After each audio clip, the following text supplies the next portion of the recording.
আমি একটা ছোট্ট আপডেট দেব। আপডেটটা হচ্ছে যে স্কিল ওয়ার্কার যারা আছে তারা কি সেলফ এমপ্লয়েড হিসাবে ইউকেতে কাজ করতে পারবে কিনা? আনসার হচ্ছে তারা সেলফ এমপ্লয়েড হিসাবে কাজ করতে পারবে এবং এটা ডিপেন্ডেন্ট হবে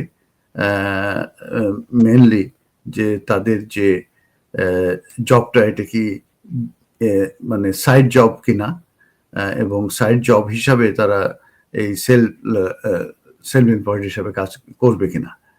তো এই সাপ্লিমেন্টারি যে সেলফ এমপ্লয়মেন্ট যেটা সাইড জব যেটা সেটা হচ্ছে যে যারা অলরেডি ইউকেতে স্ট্যান্ডার্ড স্কিল ওয়ার্কার ভিসায় আছেন, যারা কাজ করছেন লাইসেন্স স্পন্সরদের আন্ডারে, তারা কিন্তু সেলফ এমপ্লয়মেন্ট নিয়ে অথবা ফ্রিল্যান্সার হিসাবে তারা কিন্তু কাজ করতে পারবে। তবে সেক্ষেত্রে তাদেরকে কিছু রিকোয়ারমেন্টস ক্রাইটেরিয়া ফলো করতে হবে কিংবা মেনটেন করতে হবে।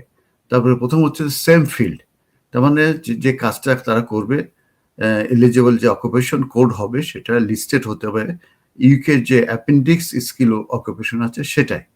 আওয়ার লিমিটের ব্যাপারে অবশ্যই আছে যে সেলফ এমপ্লয়েড হিসাবে যদি তারা কাজও করে স্ট্রিক্টলি এটা লিমিটেড হবে to a maximum of 20 hours per week.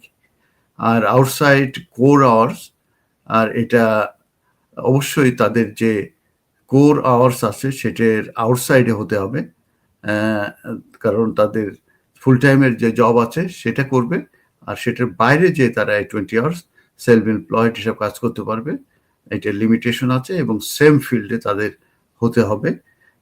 তবে তাদের মেন জবে যদি কোনো এমপ্লয়মেন্ট কন্ট্রাক্টের রেস্ট্রিকশন থাকে সেটা কিন্তু তাদেরকে ফলো করতে হবে। ধন্যবাদ।